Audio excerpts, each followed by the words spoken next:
इस वक्त मैं इमरान खान साहब के साथ मौजूद हूँ। पाकिस्तान के सबसे बड़े फौजी एजाज करतारपुर की राहदारियों में आगाज है सबसे पहले 0 पॉइंट।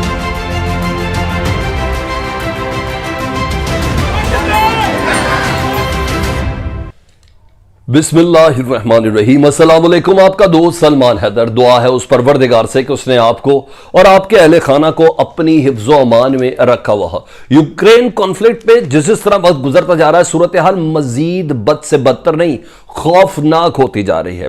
जो चंद खबरें मैंने आपके साथ शेयर करी, खबरें तो खैर बहुत ज़्यादा हैं जो मैंने आपके साथ इस वक्त शेयर करी, लेकिन उसमें 3-4 बहुत ज़्यादा इंपॉर्टेंट है। सबसे इंपॉर्टेंट खबर क्या है कि अमेरिका और यूरोपीय यूनियन 27 ममालिक के असले की सप्लाई की हल्लाशेरी की बिना पर यूक्रेन ने रूस के साथ मुज़ाकरात करने से इनकार कर दिया है। उस ऑफर को जो कल ऑफर दी थी यूक्रेन के सदर ने और कहा था कि हम नॉन नेटो अलाय का जो स्टेटस है, यानी नेटो की कभी बिड में शामिल ही नहीं होंगे, उस स्टेटस के साथ हम रूस के साथ मुज़ाकरात करने के लिए तैयार हैं। हमने तस्लीम कर लिया रूस का वो स्टांस जो है, लेकिन उसकी बिना पर रूस के सदर व्लादिमीर पुतिन ने चीनी सदर से कल बात की थी।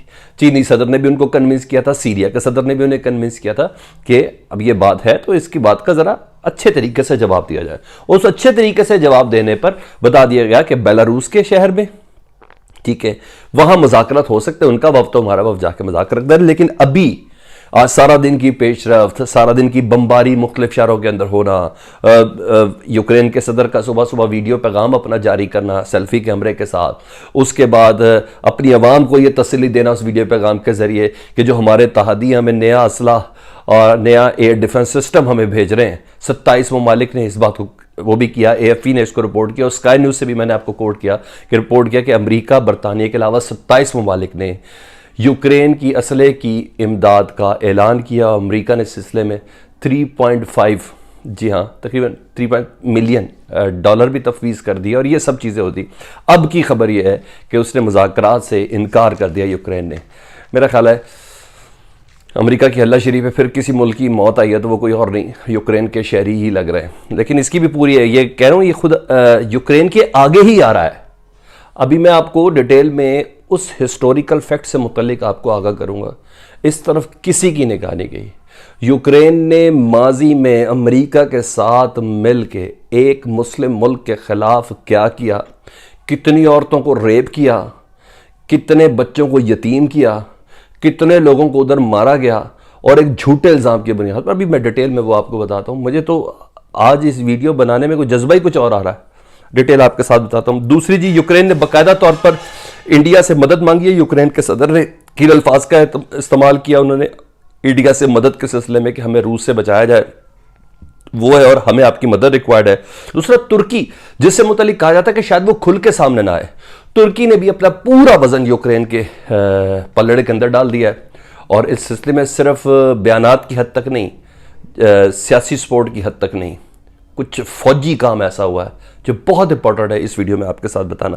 बाकी दीगर कई चीज़ें जो एक के बाद एक मैं आपके सामने रखूंगा, कोई अहम वीडियो भी है वो भी मैंने आपको बतानी है, दुनिया के उठाए गए कुछ चंद इकदामात भी आपको बताने, सारी चीज़ डिटेल में आपके सामने रखता हूँ। प्लीज़ वीडियो मुकम्मल देखिएगा, चैनल देखें तो सब्सक्राइब ज़रूर कर दें, इसके लिए बटन है इसको दबा दें, और अगर कमेंट सेक्शन में मुझे बताएंगे तो मैं मज़ीद इस सिलसिले में कोशिश करता रहूँगा कि आपके पास फ्रेश अपडेट्स पहुँचती रहे। तो डिटेल में जाता हूँ। सबसे पहले कुछ छोटी छोटी खबरें बताता हूँ, फिर आपको ये तीनों जो मैंने आपको मेन 3-4 खबरें बताएंगे उसकी डिटेल बता देता हूँ जी। रशियन कार्गो, जी हाँ, बहरी जहाज़, रशिया का कार्गो बहरी जहाज़ जो शिप है उसको फ्रांस ने बोलागोर सरमार पोर्ट उसमें सीज कर लिया है। रशिया का कार्गो शिप, माल बरदार जहाज़ फ्रांस के अंदर सीज कर दिया गया है। ये फ्रांस ने पहला एक्टिव कदम उठाया जी, ये आपको बता दी खबर। दूसरी, कीव में कर्फ्यू लगा दिया गया है। जिस वक्त मैं आपसे बात कर रहा हूँ कीव में सूबाई दारुल में कर्फ्यू लगा हुआ है। किसी शख्स को भी बाहर निकलने की इजाज़त नहीं है, जो निकलेगा उसको गोली के अहकामात है, ये ज़हन पे रखिएगा जी।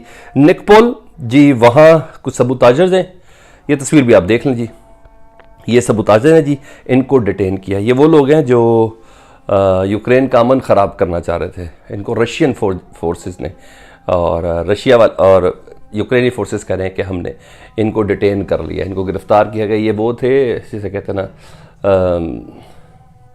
पर्दे के अंदर जासूस, या किस तरह भी आप कह लें, मैंने ये सबूताजर का इनको नाम दिया था कि अमन ख़राब करने के लिए इनको पकड़ा है। ये इनकी गिरफ्तारी की तस्वीर है। अच्छा जी, ऑस्ट्रेलिया ने रशिया टुडे की नशरियात बंद कर दी, ये वो तमाम चीज़ें थी। अब आ जाता हूँ जी, पहले यूक्रेन को आखिर सज़ा किस चीज़ की मिल रही है?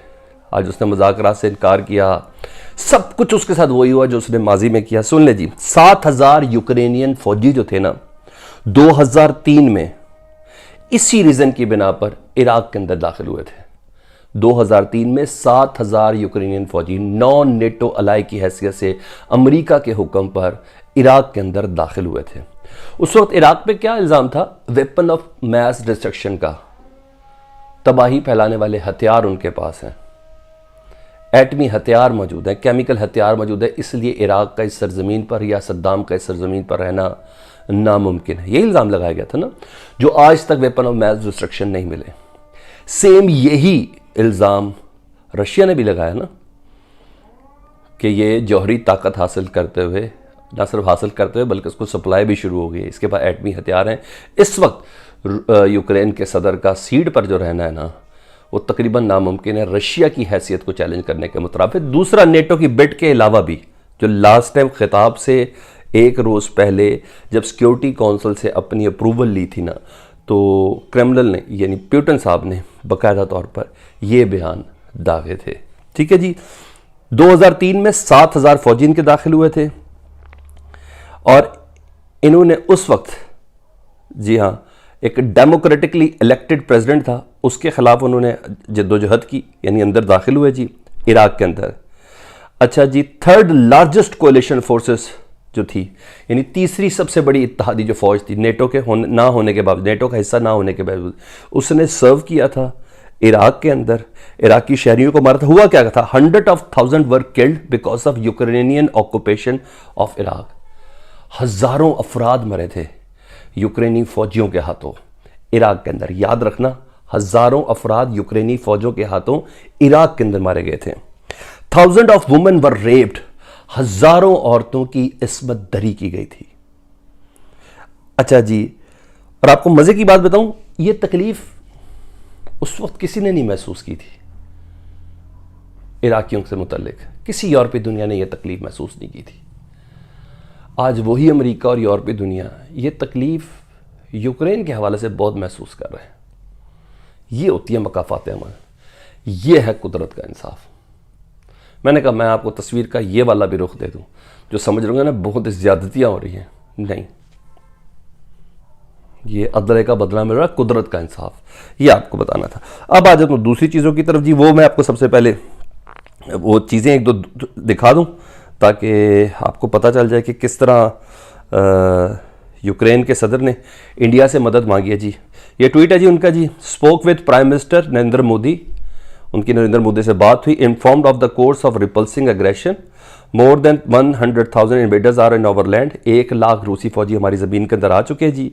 दे insidiously fire on residential building, हमारी रहायशी इलाकों पर ये हमला कर रहे हैं। आपसे दरख्वास्त यह है कि पॉलिटिकल सपोर्ट करो, सिक्योरिटी काउंसिल में बाकायदा तौर पर रशिया के ख़िलाफ़ वोटिंग में हिस्सा दे।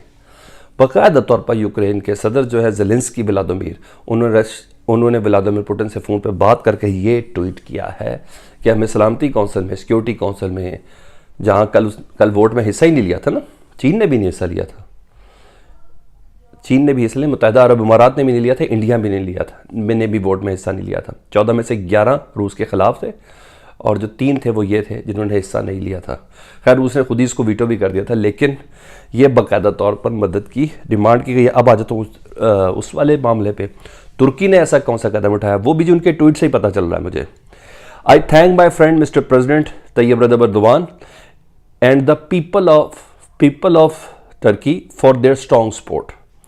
मैं तुर्की के सदर और उधर की अवाम का शुक्रिया अदा करता हूँ। The ban on the passage of warship to the Black Sea and significant military and humanitarian support for are extremely important today. उन्होंने ब्लैक सी का वो जो एरिया है उसको सीज़ कर दिया, रशियन वारशिप्स को वहाँ से गुजरने की भी इजाज़त नहीं दे रहे। ठीक है, तुर्की वाले, ये देख लीजिएगा आपने तुर्की का मामला। और उन्होंने कहा उनकी मिलिट्री और ह्यूमैनिटेरियन सपोर्ट जो है वो बहुत ज़्यादा इंपॉर्टेंट है आज की तारीख में, जो वो यूक्रेन की कर रहे हैं तुर्की वाले। The people of Ukraine will never forget that.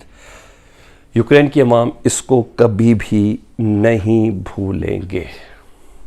ठीक है जी, ये थी दूसरी अहम तरीन खबर कि तुर्की ने बाकायदा, कहते हैं बाकायदा कह के नहीं, हरकत और सकनात से बता दिया गया नो रशिया। ठीक है, ध्यान में रखिएगा।